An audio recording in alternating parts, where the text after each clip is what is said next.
Hi friends, आज की इस नई वीडियो में आप सभी का स्वागत है। आज है इकोनॉमिक्स एमजेसी 7 का ऑब्जेक्टिव टाइप क्वेश्चन। तो चलिए, आधुनिक समय में विकासशील देशों द्वारा किस प्रणाली को वरीयता प्रदान की गई है। तो ऑप्शन नंबर सी हो जाएगा, मिश्रित आर्थिक प्रणाली। के बाद दूसरा क्वेश्चन, मिश्रित अर्थव्यवस्था में अस्थायित्व पाया जाता है तो क्या हो जाएगा। ऑप्शन नंबर ए, निजी क्षेत्र और सार्वजनिक क्षेत्र का। तीसरा क्वेश्चन, मिश्रित अर्थव्यवस्था की विशेषताएं हैं, तो इसमें सब हो जाएगा। ऑप्शन नंबर डी, आर्थिक स्वतंत्रता, आर्थिक नियोजन एवं कीमत संयंत्र की क्रियाशीलता। तो 4 नंबर, मिश्रित अर्थव्यवस्था में सार्वजनिक क्षेत्र और निजी क्षेत्र के हिस्से हिस्से किस अनुपात में होता है। तो यहाँ पे ऑप्शन नंबर डी हो जाएगा, कोई निश्चित अनुपात नहीं है। 5 नंबर, आर्थिक विकास के लिए मिश्रित अर्थव्यवस्था का किस अर्थशास्त्री ने समर्थन किया है। तो ऑप्शन नंबर सी हो जाएगा, जे एम किन्स।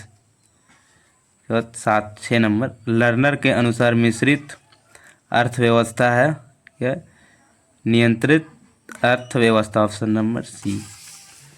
7 नंबर, मिश्रित आर्थिक प्रणाली विकास प्रेरक है क्योंकि यह उपयुक्त सभी, यानी कि सही हो जाएगा, संसाधनों का कुशलतम विदोहन सुनिश्चित करती है। बी सी डी तीनों हो जाएगा। 8 नंबर, विकासशील देशों में नियोजन से जुड़ा घटक है, ये भी उपयुक्त सभी हो जाएगा। 9 नंबर, विकासशील देशों के नियोजन में कौन सा उद्देश्य सम्मिलित थी, ये भी ऑप्शन नंबर डी, यानी आर्थिक उद्देश्य, सामाजिक उद्देश्य, राजनीतिक उद्देश्य सभी। 10 नंबर, नियोजित विकास प्रक्रिया से प्राप्त किया जा सकता है, आर्थिक न्याय, सामाजिक सुरक्षा। Option number D.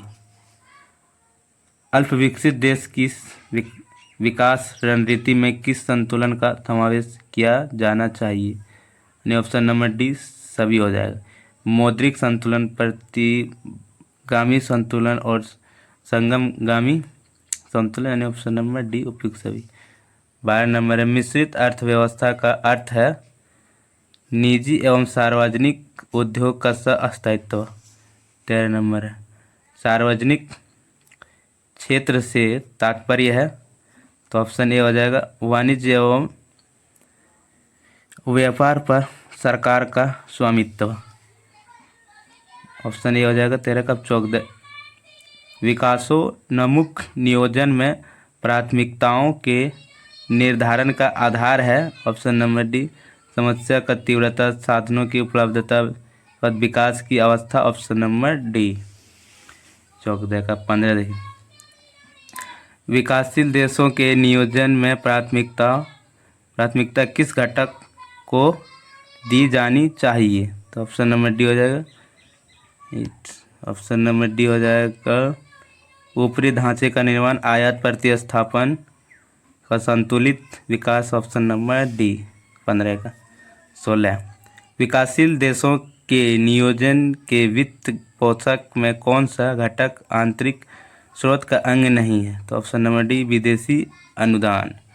17, विकासोन्मुख अर्थव्यवस्था में नियोजन की सफलता के लिए आवश्यक है उपयुक्त सभी, यानी विदेशी विनियोग, उद्यमिता, उचित राजस्व नीतियाँ। इसके बाद हो जाएगा 18, प्रोफेसर शुल्ज के अनुसार अल्प विकसित देश को विकास की आरंभिक अवस्था में अपने नियोजन का झुकाव किस क्षेत्र की ओर रखना चाहिए, यानी कृषि। आकस्मिक अर्थव्यवस्था कौन सी है, तो अनियोजित अर्थव्यवस्था। Option number B. 20, अनियोजित अर्थव्यवस्था, बंद आंखों वाली अर्थव्यवस्था, यह किसने कहा। तो बी हो जाएगा, ऑप्शन नंबर, प्रोफेसर लर्नर। चयनात्मक क्षेत्रीय आयोजना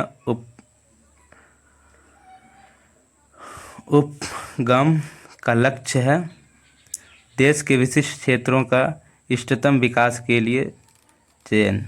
22 है, निम्नलिखित वक्तव्यों कौन सही है? नियोजन के महालानोबिस मॉडल को कहा जाता है या तो कहा जा सकता है। ऑप्शन नंबर ए क्षेत्रीय नियोजन मॉडल। 23 है विकास नियंत्रण का सर्वाधिक महत्वपूर्ण उद्देश्य है अधिक आर्थिक समृद्धि और विकास की अवस्था सुनिश्चित करना। 24 भारत के राष्ट्रीय उत्पादन में निम्न में किस क्षेत्र का योगदान सर्वाधिक है? तो इसमें तृतीय क्षेत्र का योगदान सर्वाधिक है। आर्थिक नियोजन विषय है। 25 नंबर का हो जाएगा ऑप्शन नंबर सी समवर्ती सूची का 25 का सी है। 26 स्वतंत्रता के बाद कौन सी योजना प्रस्तुत हुई? तो ऑप्शन नंबर डी सर्वोदय योजना। 27 योजना आयोग का गठन हुआ है 15 मार्च 1950 और फिर 28 से कोलंबो योजना प्रस्तुत है 1950 में। 29 और योजना आयोग का पदेन अध्यक्ष होता है प्रधानमंत्री। Option B. 30 नंबर राष्ट्रीय विकास परिषद का गठन कब हुआ है? ऑप्शन सी 1952 में। अगला है राष्ट्रीय विकास परिषद एक गैर सांविधिक निकाय है। ऑप्शन बी हो जाएगा। 32 प्रथम पंचवर्षीय योजना 1951 1951 की यानी कृषि प्रधान योजना। Option A. के बाद है 33 नंबर द्वितीय पंचवर्षीय योजना का प्रारूप प्रस्तुत किया है। ऑप्शन नंबर डी हो जाएगा। क्या लिखा है? Professor C Mahalanobis. Option D. इसके बाद 34 है आधा प्रदा विश्लेषण पर आधारित योजना की यानी हो जाएगा ऑप्शन बी चौथी। 35 है अवस्था को बढ़िया से निकाला नहीं यार, समझ में नहीं आता क्या लिखे हैं। तो 36 देखते हैं। 35 समझ में नहीं आ रहा क्या लिखा है, अच्छा से जीरोक्स नहीं हुआ ना।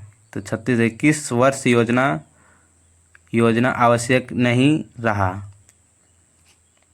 तो ऑप्शन ए 1965 से 66। के बाद 37 है आत्मनिर्भरता एवं स्थिरता प्रमुख लक्ष्य थे चौथी योजना। 37 का ए। और 38 है भारतीय रुपये का पहली बार अवमूल्यन हुआ है तो कब हुआ? 1949 में। 39 निम्नांकित में कौन सी योजना निर्धारित अवधि से पहले समाप्त कर दी गई थी? तो पाँचवीं। Option number C. 40 है अनवरत योजना लागू की तो 1978 से 79 में। 1978 से 79 में। के बाद 41 योजना आयोग ने 11वीं पंचवर्षीय योजना की माध्यमिक समीक्षा में 11वीं योजना का औसत वार्षिक विकास का लक्ष्य 9% से घटाकर कितना किया है? तो सी 8.1% यानी 8.1%। 7वीं पंचवर्षीय योजना से प्राप्त विकास दर रही है तो ऑप्शन सी 5.6%। 43 से 90 के दशक के आरंभिक वर्ष में विकास दर है 1%। ऑप्शन डी हो जाएगा। 44 है 10वीं पंचवर्षीय योजना अवधि क्या है? तो 2002 से 7। डी। 10वीं योजना में कुल परिव्यय का कितना प्रतिशत बजटीय सहायता के रूप में परिकल्पित किया गया है? तो लगभग 50%।